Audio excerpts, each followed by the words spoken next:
Welcome to Inspired Living with Marc Lainhart, the Intuitive Prospector. Every Wednesday, Marc, along with his special guests, will explore thought-provoking topics and ideas that promote creativity, self-help, healing, happiness, and well-being to inspire you on your spiritual journey. Each week, Marc will discuss different paths to achieving a more spiritual, balanced, happy, and healthy lifestyle. Topics will elevate consciousness and range from metaphysics to the human and social experience and all things spiritual. Welcome to an inspired community that offers support, encouragement, and new ways of thinking. Marc is a tested, certified, and professional spiritual medium, metaphysical teacher, healer, and spiritual advisor with a spiritual practice based in Seattle, Washington. You are the inspired and the inspiration. Where there is love, there is life. Gandhi reminds us of that power, and William Shakespeare says, "When I saw you, I fell in love, and you smiled because you knew." Good morning, good afternoon, good evening, wherever you may be in this amazing, healing, transformative planet of ours. This is Inspired Living Radio.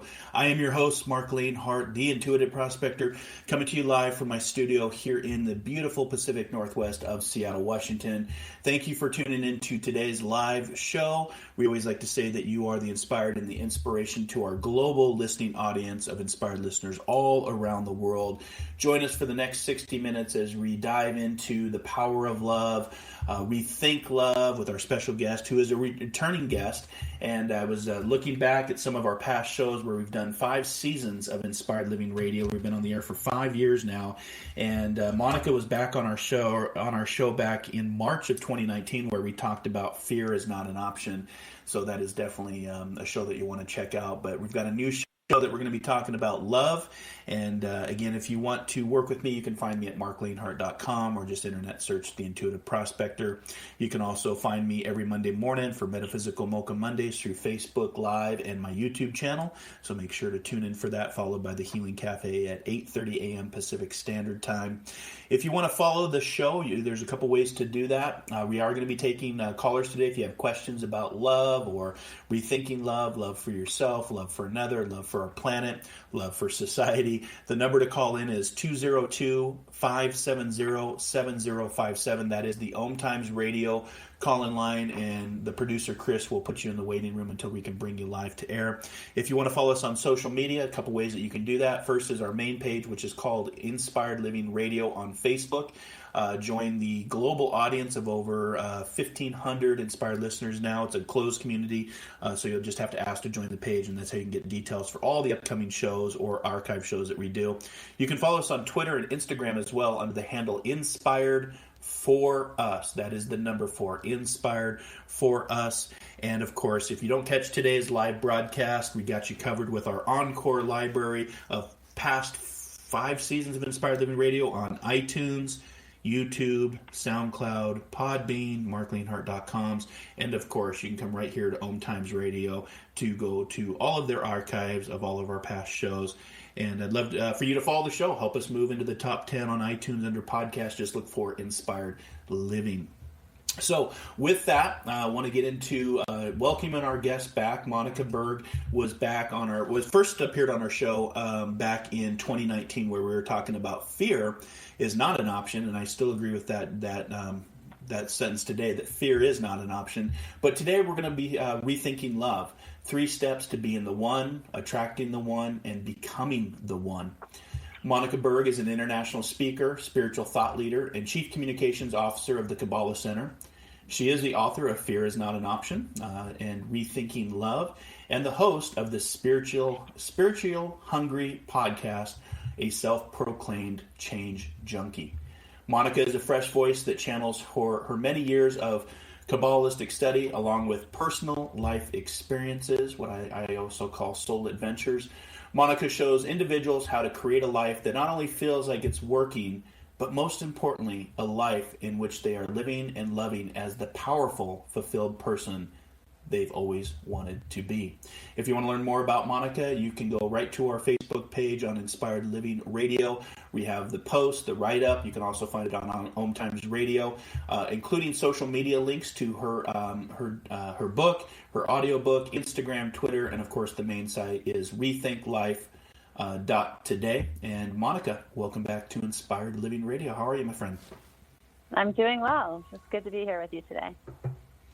Yeah, so a year has passed. I guess we're over a year where we were talking about, fear not being an option. And today, with everything going on in the world, it's a good time to talk about love. And with your book that I read through, Rethinking Love, you open up with the introduction right at the beginning. You said there's only one way to receive love, and that's to give it away. That's a big part of what we need to do today, right? We need to give that love away, and so we can start receiving love. Love for everything that's going on in the world, love to get past this COVID, love to transform the planet, love to bring people together, not apart. So let's talk a little bit about the book and just kind of the backstory of, what took you in this direction to write this process of rethinking love and the 3 steps to being the one, attracting the one, and becoming the one. So it's interesting. I started to find spirituality early in life, and I feel really lucky for that. But I realized that even with the things that I understood, as time and life happens, and you have different challenges and experiences that each of us can expect in a lifetime, I realized that I needed to rethink what I thought I already knew about a lot of things.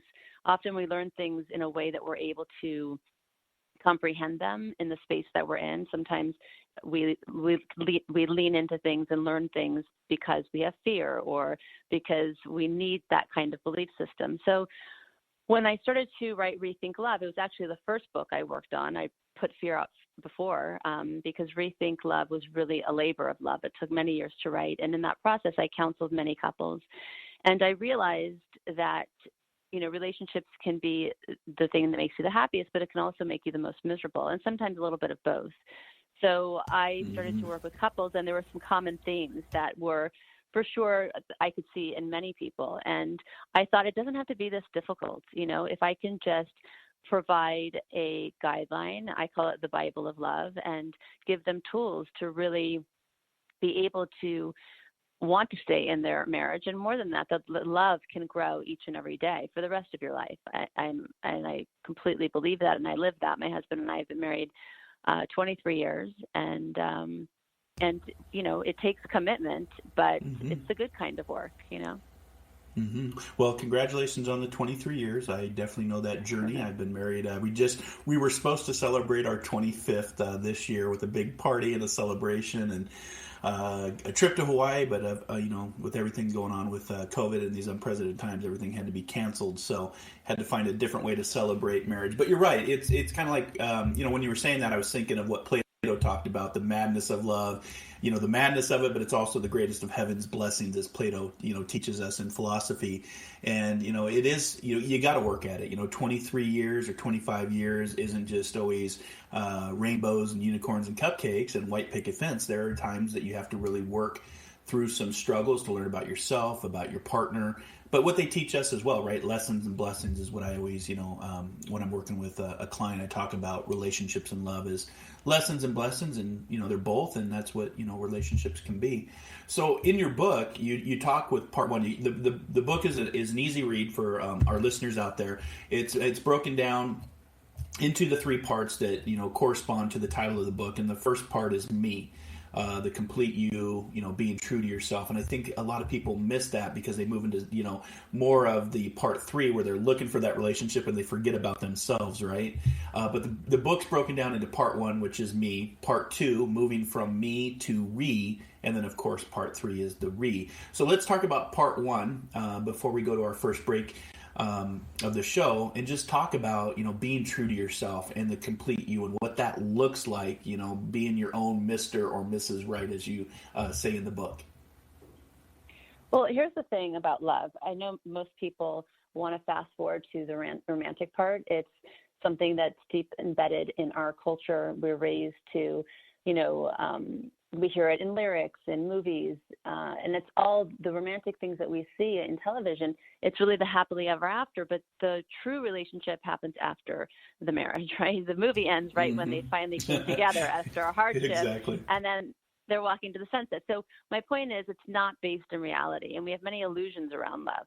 So I always say to people, I have a lot of people who come to me and say, I really want to meet the right person. I'm, this age, or I'm stressed out that I'm still alone. Will I ever find that person?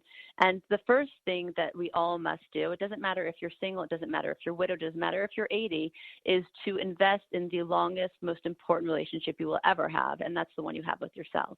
Because if you don't feel comfortable in your skin, if you don't feel comfortable in your body, your mind, your spirit, what are you really going to be able to offer another person, first and foremost? And secondly, you're going to attract a person based on where you're at. So if you're somebody who doesn't really love who you are at your core, or is plagued with self-doubt, then you're going to attract somebody in that same space.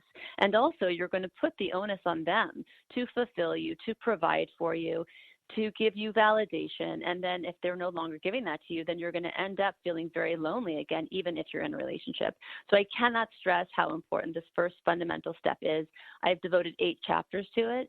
And I know that it works completely because everything that I've written on every page, but especially in those first 8 chapters, I have done. I think we spoke about this a little bit when I was with you last, that I had an eating disorder when I was 17. I had anorexia. And that is the lowest you can go in terms of lack of self-love, right? I was plagued with shame and doubt. I didn't know who I was. I didn't feel like I could ask for what I wanted. And I stopped even listening to what I wanted. So, and at that time, all I wanted was to find somebody who would love me enough for both of us, right? I wanted that. And something in me said, wait a second, you need to be able to provide this for yourself first. And once you do, then you're going to be able to attract that same level of soul to you. And I did. I met my husband when I still had the eating disorder. And I healed through that relationship. But I did the work for 5 years before that. Yeah, that's important. The self-work. Sometimes in relationships, we look for the answers out in the external world, and it really has to start with that internal world, and that internal process of what you said was very well said. And the healing process, the transformation process, the inner alchemy process, that diamond within process, whatever you want to refer to it as, it's important to do the self-work so you can start to, your vibe attracts your tribe, right? It's that like attracts like, it's that energy, and you're exactly right. You're going to attract where you're at, and that's important.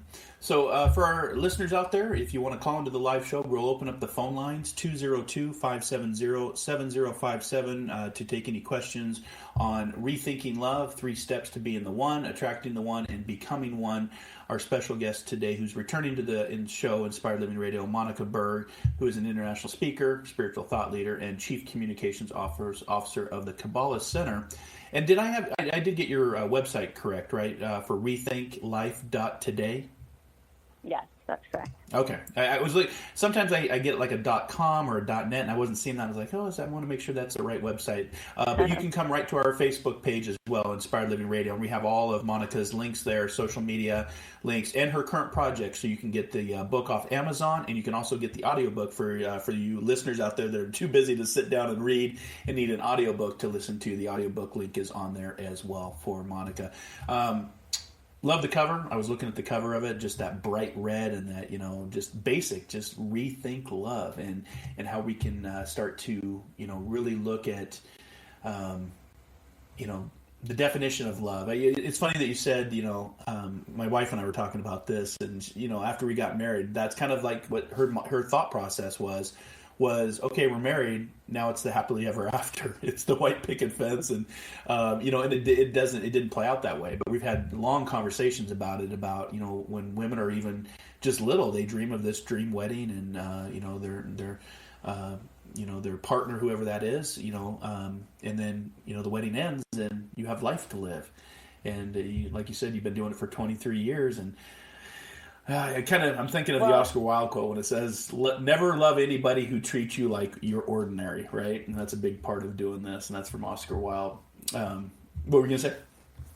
Well, in part 2 of my book, it starts with cherished illusions, right? And girls especially have this more than men, but we all have this. We think that marriage is going to pay a ticket to somewhere, right? For some, it's the white picket fence. For others, it's a different neighborhood. And it's important, actually, to, when you're in a relationship, and even when you're not, why don't you say, okay, what are the things I think that a relationship's going to bring me once I get there? I had cherished illusions also. I thought that marrying my husband, because he was spiritual basically since birth, he was born into a family of spiritual people, and it was his life's work. And I had this illusion that suddenly being married to him would transport me to a higher level of spirituality. And I wasn't aware of my illusion, right, until I got married. And it was like, okay, no, I still need to do the hard work. I, in fact, need to do more of it. And my illusion wasn't particularly challenging because I didn't have an illusion about who I married, but I had an illusion about who I would be in the marriage. For others, when they have different illusions, and that becomes shattered, then you're kind of left with these feelings of, okay, what do I really love about this person? Did I really marry for the wrong reasons? And some of the most common illusions that we have is that it will always be romantic, right? We think that that's one thing. Or getting married will make my life complete. Or I'll feel secure in the relationship once we're married. And this one is the craziest, but having kids will ensure that we stay together forever. Which we know never works. I actually wrote about this woman in my book that wanted her husband to stop drinking, and she was afraid to confront him, so she had a baby in hopes that the child would cause him to sober up. And that is a sobering thought, right? So that worked for a little bit, and then he started drinking again. So she had 3 more children. And then they got divorced, right? So then she moved on, and then she married a second man. And I call him Phil Anderer, because he wasn't very faithful. And she tried her old strategy again, and she got pregnant. And that worked for a little while, and then it stopped working. So, it's a painful way to learn, right? And there's cheaper ways and less painful ways than giving birth 7 times. So it's important to look at our illusions and kind of see what they are and challenge them, so you can still say, okay, I thought it was going to be this. It's not. What other parts are working, and how can I grow that? Yeah. Oh, life lessons, right? There's many different lessons. There's growing pains. I always say life is an acronym. Learn it from experience. We're going to be going to our first break here, but just a reminder, it only takes a second to say I love you, but it takes a lifetime to show it. We've got our special guest today, Monica Berg, talking about her new book, Rethink Love, 3 Steps to Being the One, Attracting the One, and Becoming the One. We'll be back here in 2 minutes on Inspired Living Radio, where we like to say, be inspired, inspire others, inspire before we expire. We'll be right back.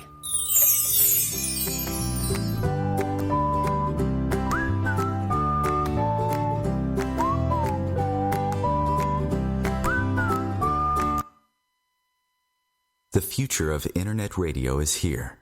OMTimes Radio, IOM FM. Host your show on IOM FM, the radio network of OMTimes Media, one of the more recognized brand names in the conscious community, and is backed by the extensive marketing reach of OMTimes. Hosting a show on IOM FM immediately connects you with our extensive dedicated community. My name is Victor Furman.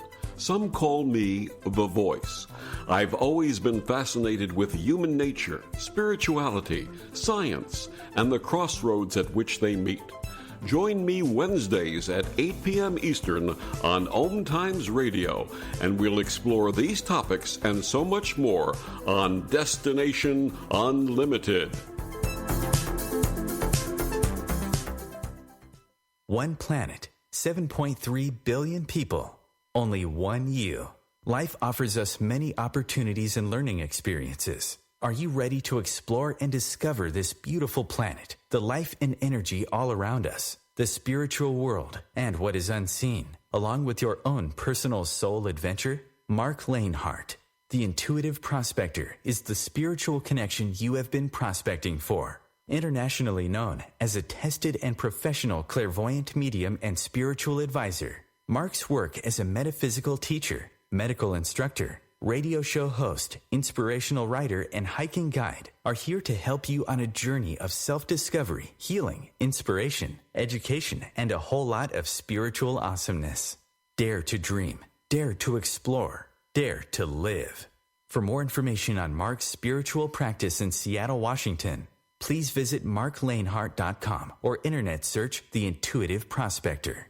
A social distancing tip. Putting distance between yourself and others is critical to slowing the spread of coronavirus. So here are ways to stay in contact without the physical contact part. Call, send a text, set up a video conference, post on social media, dedicate a song on the radio. If you have symptoms of fever, dry cough, and shortness of breath, call your healthcare provider before going to their office. For more info, visit coronavirus.gov. Let's all do our part. Because we're all #alone together. Brought to you by the Ad Council.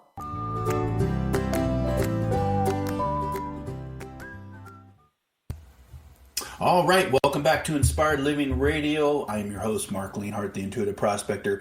Hope that you're staying healthy out there. Hope that you're staying safe out there. And it's a crazy world out there, but we can take the next 40 minutes to discuss Rethinking Love and getting into the chapters of this great book by our special guest, Monica Berg, returning to the show, international speaker, spiritual thought leader, and chief communications officer at the Kabbalah Centre. She is also the author of Fear is Not an Option, which we discussed last March on Inspired Living Radio. So if you want to go check that podcast out on iTunes or YouTube or SoundCloud, it's out there for you to listen to, because fear is not an option. And today we are rethinking love.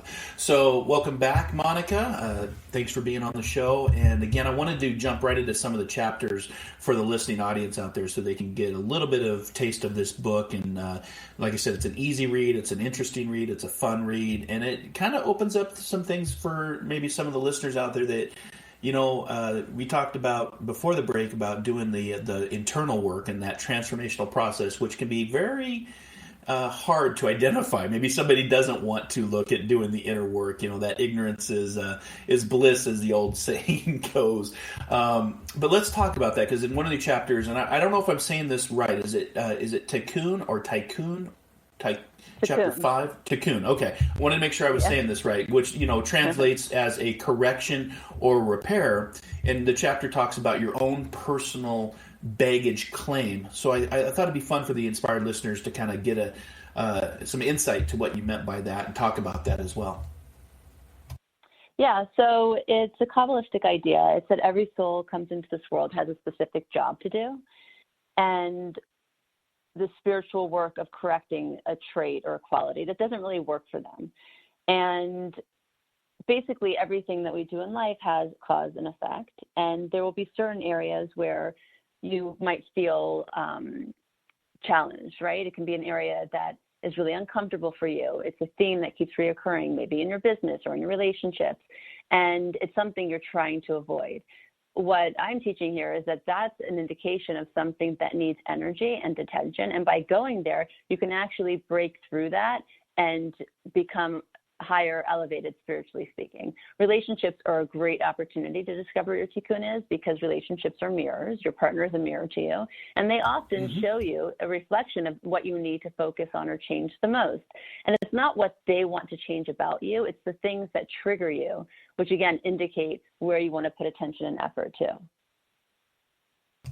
Yeah, I like that. It's kind of, when you're talking, Mother Teresa came into my mind with her quote, "Love is repaid by love alone," that mirror concept of the reflection of what we see back in our relationships. And so just to give you an example, because I want to be super clear about it. Let's say that a person's tikkun is commitment, right? That they don't like making commitments. Then they might subconsciously choose an unavailable partner time and again because they're afraid of what it would mean to be in a long-term relationship. So it's a way that we actually sabotage ourselves, because finding somebody who is available and committing to them would then help them transform, right? And would ultimately create happiness. So tikkun is actually something that you do want to uncover. But your tikkun is not about your husband who betrayed you. It's not about your friend that backstabbed you. It's not about your child that's wearing your patience thin. It doesn't matter who you deem as the cause for your challenge. It's still an opportunity to teach you something and to help you become the person you're destined to become. I love that. It's a big part of why I do radio, Monica, is I get to learn all of these great philosophies and pathways and talk to interesting people like yourself and learn these, these new terms that I've never, and I've been doing the spiritual pathway for many years now, but there's always something to be learned from all of this. And I loved in the chapter, when you applied Newton's physics to, the Kabbalists call, the law of cause and effect. And which is similar to Newton's physics, and for that every action there is an equal and opposite reaction, and the law of tikkun decrees that for every action there must be an equal and corresponding reaction, so that ultimately we will receive exactly what we have asked for. And sometimes we don't know what to ask for. Sometimes we don't ask at all, right? I always I always remind my students in my group, ask, believe, receive, perceive. So it's important to ask for that love. But again, love is repaid by love alone. Yeah, and I think this helps put in perspective how you want to spend your time and your energy, and also not to avoid feeling things that are difficult and, kind of looking at them in the face, just like I talked about when I talked about fear. Look at what it is and don't be afraid to challenge it. In fact, that's what you are called to do if you want to live your best life. And I think ultimately, especially for your listeners, if they're interested in spirituality, they will be interested in this idea. Nothing is a punishment. Everything is for your greatest good, but you need to find it, right? You need to seek it. It's not going to be so obvious necessarily at first glance.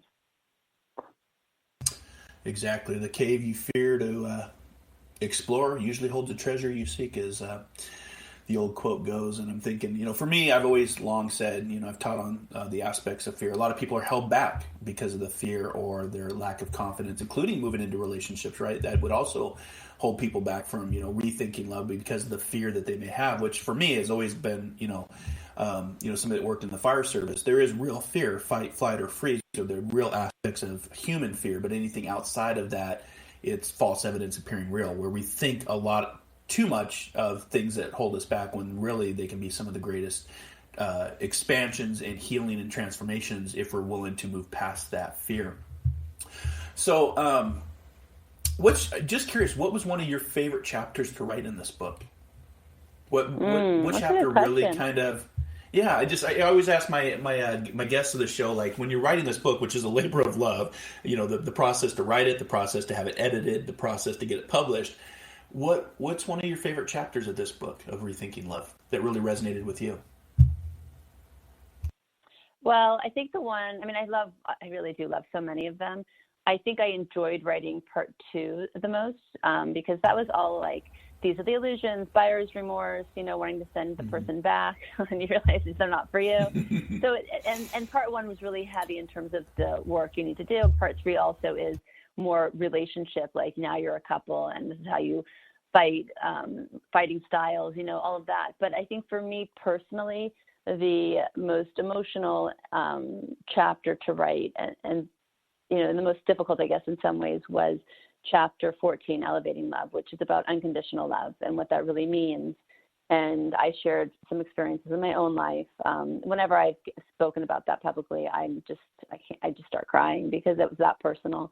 And I don't think a lot of people realize the difference between love and unconditional love, right? We just take it for granted. But the whole point is that love that's based on sharing is powerful and lasting. And that means that you want to be not just a receiver, but you want to be a giver when it comes to love. And when we love unconditionally, it means that we value the characteristics of a person just simply because they exist. It's like we love their core, right? And I think very often we love what people give us, how they make us feel, how happy we are when we're with them. It's still about me. But unconditional love is the opposite of that. And I talk about my father and my husband here, and how, sometimes when you really love somebody unconditionally, you allow them to have their journey, even if it means you watch them hit rock bottom. You stand by them, you're there for them, but you never try to control them. And I think in love, sometimes we do misunderstand that. We try to control the people we love instead of allowing them to have their journey and really loving them through that, which is the most difficult thing. And I think also, often I hear parents say like, oh, I love my child unconditionally. And I just laugh because of course you're going to love your 2-year-old who's adorable, and doesn't talk back to you yet. And then when they become teenagers, right, it's a very different version of them. And you might feel like you don't have access to that love that you felt when they were born, right? But the soul of the child is the same, just the way that they express themselves is differently. But to love unconditionally, to love the core, their essence, right? That doesn't change, even when they challenge you. Yeah, exactly. So thank you for sharing that. I always, especially when it comes to books, I always just want to get some insight to what the author's favorite chapter is and why. And I love that you tell your authentic story with emotion, when you're presenting on that chapter. And I think it's important that, listeners hear that, that there is, the unconditional love and, but also the Kabbalah principle of what, to what unconditional love means. So in the second half of the show, we'll explore that a little bit more deeper on unconditional love and the later chapters of the book. But let's move from me to re, because I think we need to see a little bit more of that in the world. Instead of the me's, we need to have more of the we's out there when it comes to love. And, moving from me to we is about maintaining your sense of self and staying grounded in who you are while navigating the intricacies of a relationship. Wanted to explore that before we go to our final break. And for the inspired listeners in maintaining your sense of self and staying grounded, and maybe some of the opportunities or recommendations that you can share with the listening audience. Well, I think that the first thing we need to do, because it's easy to lose yourself when you're in a relationship, especially if you never found yourself in the first place. So I really challenge people to look at their belief systems and poke holes in them. Often we have the voice of our parents in our heads, because that's what we hear as children. And if they were positive, then we probably have a kinder voice. If they weren't so positive, then usually it's a negative one. And then that ripples into our romantic relationships. So very often we have a lot of shame that we carry around, and blame and guilt. And that stops us from really taking responsibility for where our lives are at. And then when you enter the relationship, of course, everything becomes your partner's fault, because you're used to thinking in that way. So the first thing really is to know that you are lovable and to remove shame of wanting. When we're younger, especially women, we get feedback that asking for what you want is somehow wrong, and that we shouldn't do that. And so we stop, usually around the third, fourth grade, we stop saying what we want. And I can't tell you how many people I speak to where they're not even living the life they want. They're not in the career they want. They married the wrong person simply because they really couldn't say what they wanted, and they listened to other people. And these people that influence them could be as insignificant as their ballet teacher, for one semester when they were 5. I mean, that's how crazy it is when things are impressed upon us and we don't stop and say, okay, is this my thought or is this somebody else's? So when we're now in a relationship, if that's been your pattern and that's your behavior, which, by the way, most of us are like that unless we change it, then now it's all about our partner, what they think, what they want, how they feel. And you're eventually going to feel let down, upset, and then eventually have resentment. So to be able to maintain who you are in the relationship is to really know what you believe. There's a chapter where I talk about writing your credo, and that's really when you know what you believe, not through something that's not what you don't believe, but what you do. And for example, when my son was born with Down syndrome, and I found out a few hours after he was born, I remember I had an array of emotions. And really, it was such an experience that it could have torn me and my husband apart. Many people who have a child that was born with special needs usually actually get divorced. But for us, it did the opposite. And what I came out of that with my credo is that in change, there's great power. So I changed what I believed about the situation. I changed what I believed about what a mother's role should be, or about everything. And I chose change. I chose to believe that, he could be whatever he wanted to be. I chose to believe that I could also grow and elevate into a better version of myself from parenting a child with Down syndrome, instead of believing what the doctors told me on the day he was born. So, it's those kinds of things. If you are able to really know that about yourself, then you just bring that into the relationship, and that becomes your foundation. And from there, you grow together side by side. Yeah, I like that. And that's part of that internal work again, right? Is, sometimes you have to unlearn everything that you've learned up to a point, especially when you move into a relationship. And some people are willing to do that. Some people are willing to move from the me to the we. Some people, unfortunately do not. That's why we have divorce, but probably some of the highest divorce rates in the world stem out of the United States. But as you were talking, Monica, too, I was thinking of just that, in psychology, they talk about that cognitive dissonance, which is that, that mental conflict that occurs with the facts and the belief systems and our assumptions, and when they're contradicted, or when they're, like you embraced having a child with Down's syndrome, where maybe other couples would, not embrace that and take it as, I can tell you or even sure, that there's something wrong with us as a couple if we brought an unhealthy child in the world, right? I put all kinds of things. And I understand that, but that's a punishing voice. That's not your soul speaking. That's not the best parts of you speaking, right? Because nobody is meant. I don't believe in punishment. I don't believe in suffering.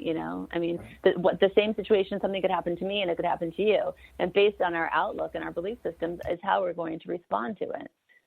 And that's the beautiful thing about life, right? You get to choose your response. You get to choose what you think, right? Exactly. And I think the other thing in terms, go ahead. No, I was going to say, my mentor pounds that into my head all the time. All of your problems are irrelevant, Mark. It's how you respond to them that makes the most difference. What were you going to say? Sure. No, I was going to say also in terms of the me to we part, another big challenge, and I love talking about this too, is that there's a third party in the relationship, and that's the ego. And a lot of people don't discuss this, but the ego is a tricky thing, and it likes to be right. It likes to have the last word. It likes to win every argument. And it's the one thing that really can break a relationship if you're not aware of it and you're not constantly trying to quiet it. Yeah, that's a very good point when it comes to relationships, relationships with others, relationships with yourself. The ego likes to remain hidden, too. It's a very smart cat in the fact that, you're right, it likes to be opinionated, it likes competition, but it also likes to remain hidden and not be brought to the surface, whether it's in conversation, whether it's in a relationship. But that's a really good point, is to address, and we all have ego. We have to have ego to survive in this world, but it's addressing what that ego is versus your spiritual pathway. And I always have my students, the first thing they do when they come to my group is I have them name their ego so they can identify what their ego voice is, their inner critic voice, and then ask that ego to step outside, for learning and development and transformations, just like you can do with a relationship. So really good point about the ego. I love that.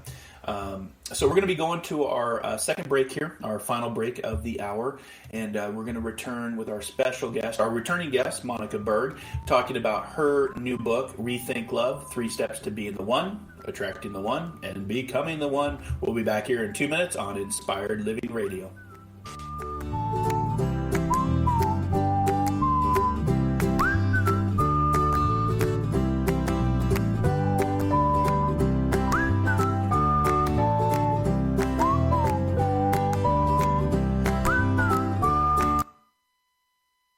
The cutting edge of conscious radio, OMTimes Radio, IOM FM.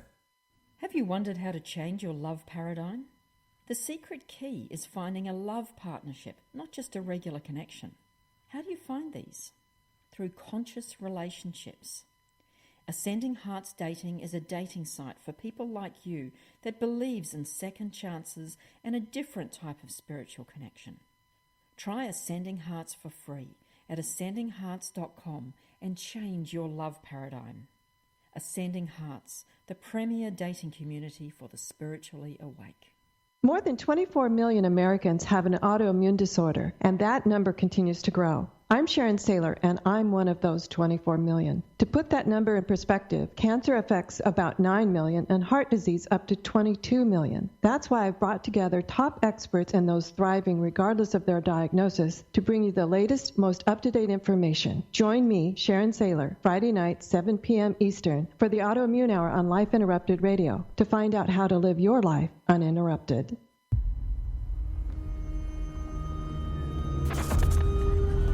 Opiates has taken everything and everyone I've ever loved away from me. Everything. I blew my ankle out and I got prescribed pain pills by my doctor. If making my detox public is going to help somebody, I'm all for it. I just wish I would have had a warning. Opioid dependence can happen after just 5 days. Know the truth, spread the truth. A message from Truth, the Ad Council, and ONDCP.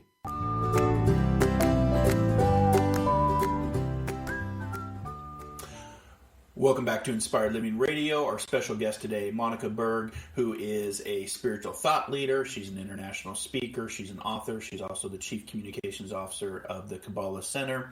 And today we're talking about her new book, Rethink Love, 3 Steps to Being the One, Attracting the One, and Becoming the One.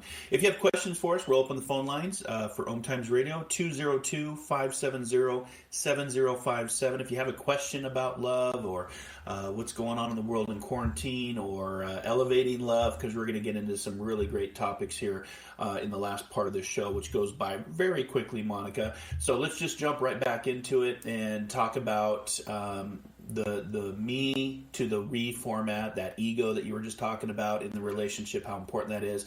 But also how, once we've identified the third aspect of this relationship that we have with others, how do we go about elevating the relationship so we can start to reach that place of peace, that highest potential or elevation of where we want to go to find happiness in relationships. So let's talk about how we elevate love, and especially during a quarantine. There might be some unconditional love that's needed right now in the world for relationships, or elevating some love based on everything that we're going through with this unprecedented time in our history and this pandemic that's impacting all of us. So with ego in relationships, again, I think that with everything else in our lives, we don't mind the ego getting in the way, right? In the boardroom, with our coworkers, et cetera, there's a time where you feel like you're advocating for yourself, and ego is tricky because it is often hidden, as you said. It comes up whenever we might feel disrespected, threatened, ostracized, and of course, these beliefs do feel very real. But when it comes to relationships, we need to remember that we can certainly offer our opinion, but nobody has to accept it. And of course, that's true in any aspect of our lives, but especially in relationships. So it's a shift of perspective, really. And ego-driven love is attached to selfish love, because we were speaking earlier about unconditional love. So this is all about me, right? It sounds like this: I need to be right, which means you must be wrong. Or if you disagree with me, I'm justified in becoming angry or annoyed. Or I dismiss people who I seem insignificant as unworthy of my time and love. So it's something that just keeps us separate from everybody else. It's that viewpoint of they are different, it's me versus them. So, and it's tricky because it's often disguised as self-righteousness or discernment. But we just need to know, right, when it comes to relationships, we want to get to a place where we surrender and we practice a little restriction. And that's another Kabbalistic idea, where it's, instead of reacting right away when your ego feels bruised or you get upset to something, you pause and you actually say two things. One, what is this trying to show me, right? What's the opportunity here? And two, I'm not going to react. I'm going to wait, right? And I usually say wait 3 days if you can, until you actually go back and have a real conversation, because by that point, the emotion is out of it and you're able to really clearly see what's bothering you. And some things are worth talking about and need to be discussed. So it's really just about not taking it so seriously, not giving it all the energy and having it be in the driver's seat, and really stopping and pausing and saying, okay, what is the opportunity here? I like that. Just curious, why 3 days? As a numerologist, I've always been fascinated with the number 3. The 3, I've done shows on it, I've written articles on it, but the power of 3 days included to observe versus react. I'm just curious if that's just a day that you picked for 3 days, or is that actually part of a deeper philosophy or study on the 3 days? Yeah, numerology is really big in Kabbalah as well. There's the 3-column system, which is left, right, and central column. One is desire to see for the self alone, one is desire to see for the self of sharing, and then there's the central, which is neutral. So by the third day, you actually just, there are no feelings about it. And you should try it next time, because I've done it. I mean, I know that I've always regretted when I said something out of emotion, right? And said it right away. And it's like, why did I say that? And then when you practice that restriction and you go back, you're really clear. You're like, okay, 80% of what was bothering me was really my ego. But this 20% over here, okay, that's worth talking about, and this is why. And you feel really clear about it. And then you're able to come from a place where you can choose how you want to say things. You can put yourself in their shoes as well, which is very important. And again, the ego is not the one that's calling the shots. Yeah, exactly. Yeah, I was just curious why the 3 days. Like I said, as a numerologist, I've always been fascinated with the power of 3, all the different meanings. I always try to approach it more from a medicine side. The nervous system is in either a fight or a flight type of, based on your external world. And I always try to find that place of homeostasis, which would go to what you were saying, those 3 columns. I'm not going to fight because that's the ego. I'm not going to flight because that's, I'm not willing to surrender, but then I, let it pass and get into homeostasis, which is that center column of trying to see the bigger picture and what can I learn from this, right? So, exactly. the art of spiritualism is the ability to shift perspectives, as I always have to remind myself. So exactly. And I just want to add with ego. Yeah. I think it's so important for each person to take the onus upon themselves and ask them in every relationship, even if they're not in a romantic relationship today, is my love based on ego, right? Is it, and that means, am I putting my needs over the other person's, or even over giving, right? And that would lead us to asking the question of ourselves, what am I getting, right? Instead of asking that, we ask the more important question, which is, what am I giving? It really takes you out of me, and it allows you to say, okay, first, am I proud of who I am and how I express love and express myself? And also, how often do I look to see what the other person needs before I look to see what I'm getting from them? Right. And you talk about that in the book. You talk about the Kabbalistic principle that to love unconditionally means you love the person simply because they are existing, right? There's no parameters. They're just they're a person. And you know, the reason I do, you know, Inspired Living Radio is to bring messages like what you've written about, either as an author or as a storyteller, to, you know, I think that words matter. I think that we have the ability to send vibrations out into our consciousness to help change our future. I believe that we need more of those principles of, you know, just loving people because they exist. You know, we have a lot of narcissistic behavior in our society today. We have a lot of ego behavior where everybody's, you know, it's all about me. And, you know, part of the reasons I do these shows is to, you know, have a platform to bring positivity, encouragement, inspiration, and talk about so we're not in a system of ego, but more of in a system of eco, knowing that we have connections to nature, to animals, to each other, and just, you know, that basic principle is to love unconditionally based on just the existence of what life is. So, for the listeners out, I think also, sorry. No, go ahead. Go ahead. No, go ahead. We should have some expectations, though, right? Because I don't want it to sound like we just give. Of course, in relationships, there are expectations you will have, but those expectations look like this. You can be expected to be heard by the other person and respected and treated with human dignity. That's about it, though. You know, everything else needs to be this equal giving and receiving. And the more you're constantly looking how to give, you're going to see your relationship operates in a different way where you actually feel like you're getting so much more. That's the irony of giving. It's both selfish and selfless. Yeah, exactly. And I'd even take it one step further with relationships, is learn the difference between arguing and debating. Much different energy, much different psychology approach to, you know, how we communicate within a relationship, whether it's a relationship of love, or even just, you know, whether it's a social media Twitter rant, or, you know, there's a lot of arguing out there, not a lot of debating anymore, and people need to know the difference between the two, so you can find that, you know, that happy medium of what give and take really does look like. And right now, with us being in quarantine, how do you feel this is affecting relationships? I mean, this has got to have some serious impact. You know, you got children at home, maybe. You know, your mother or father, and you have to work your job, and now you're being the teacher, you're being the caretaker. I mean, it's all kind of many different hats rolled into one in quarantine. How is this impacting relationships, and what would be your advice during this time?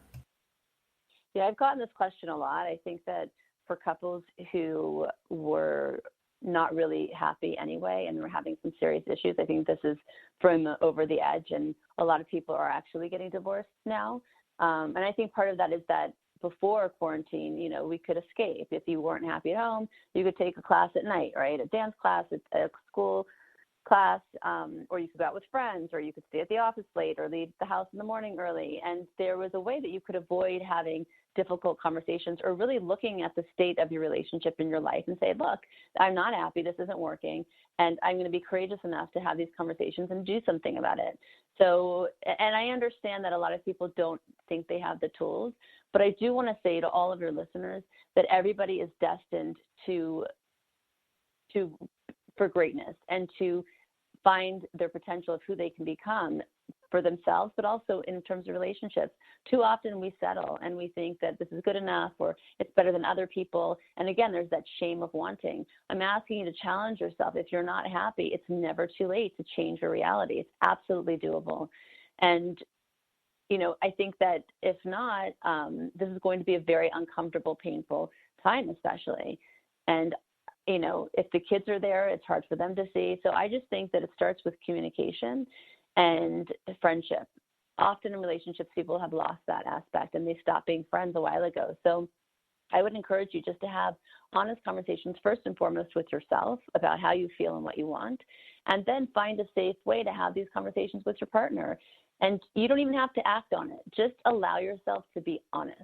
That's it. And have information. Look at your life kind of like you are an inspector and you're just gathering information. And then after you think about it and you ruminate over it for a while, then you can decide what you want to do with it. I like that.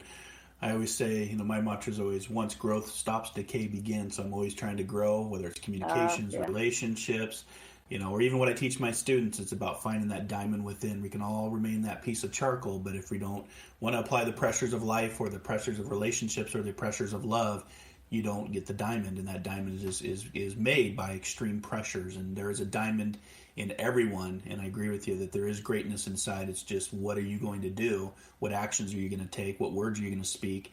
What beliefs are you going to believe to find that diamond within, or find that greatness within? And sometimes that's, through the power of relationships, a great teacher, a great mentor. I'm thinking of the coach for Michael Jordan. I just got done watching the series of Michael Jordan and Phil Jackson. Without Phil's philosophy of the Zen master of applying the mental construct of Michael Jordan's game, he probably wouldn't have been the greatest player of all time. But because of that, that relationship, if you will, helps us to find. And in the book, you talk about, let's move into the last part of this book before we run out of time, because the show goes by so quick. You talk about spiritual sparring in the third part of for Rethinking Love. So let's move into the last part of this book before we run out of time, and let's talk about, spiritual sparring, I'm sorry, awakening appreciation, rethinking sex, happy relationships based on deep friendships, everything that you're just talking about right now. Yes. So I get worried when couples don't argue, actually, because it shows that you just really stopped caring. I mean, there needs to be passion. And when you care about something, you want to talk about them. You want to find a new way to come to some kind of agreement, right? It doesn't mean that you just have to give up on what you believe. It's really a back and forth. And, I remember my children, they had a friend who, they came home and said the parents are getting divorced, and their friends were like, we don't understand. Our parents never fought. I'm like, yeah, because they just didn't care. So fighting is actually very healthy, but you need to find a style. If one person is a screamer, like when I got married, I was a screamer. I'm Middle Eastern. That's what I saw in my home. I thought that's how you fight. And his style was to shut down. And that would make me even more angry. So you can imagine what that would look like. It was very volatile. And then finally we realized that wasn't working. And we sat down together and we're like, okay, let's have a conversation. When I talk like this, how does that make you feel? And I realized that him shutting down, and there's I go into this too about the physiology of anger, and that really men and women respond differently with their emotions. And so when a man's heart rate gets elevated, the thing that calms him down is the thing that irritates us most, which is usually they go put the TV on, or they need to do something that will calm them. That's how they deal with it. Whereas for us, women, the more we talk about it, the more we scream about it, we actually get calmer, right? Because in a way, that's how we effectively are working through something. But again, a couple needs to pick a style.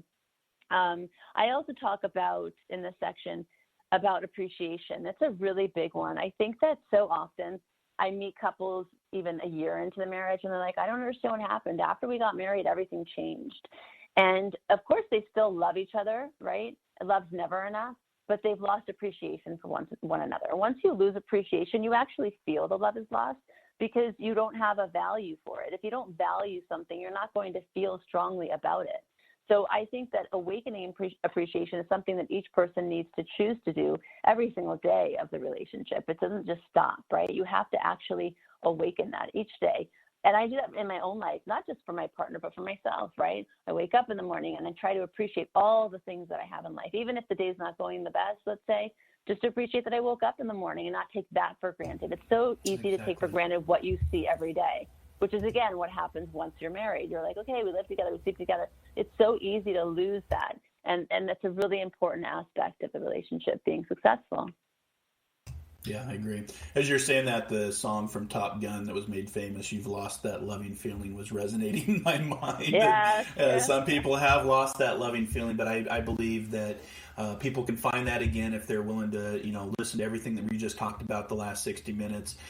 Check out Monica's book, Rethink Love, 3 Steps to Being the One, Attracting the One, and Becoming the One. You can find it off her website, rethinklife.today. You can also go to Amazon, get it both in paperback and or audiobook.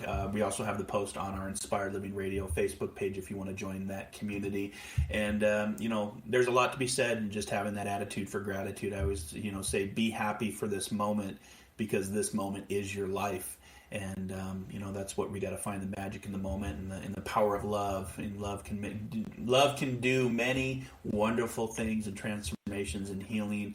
And, it's comprised of a single soul inhabiting 2 bodies at one time sometimes. So thank you for coming on, returning to the show. Thank you for sharing your message and your inspirations and your storytelling of, rethinking love. Anything before we close that you want to share? No, it's been great. Thank you for having me. And again, I think there's one important thing to say is that I think often people look at other people who seem to be living their best life and having it all, and they're like, oh, they're lucky and I'm unlucky. There's no such thing. There's no such thing as luck. There's just people who recognize opportunity because they think they're worthy of receiving love, right? So just know you're enough today and go for it. Exactly. Well said. We'll finish there. Thanks again, Monica, for being on. Until our next soul adventure together, be kind, be caring, be compassionate. Most importantly, dare to dream, dare to explore, dare to live. We'll see you for another episode of Inspired Living Radio here on OMTimes. Namaste.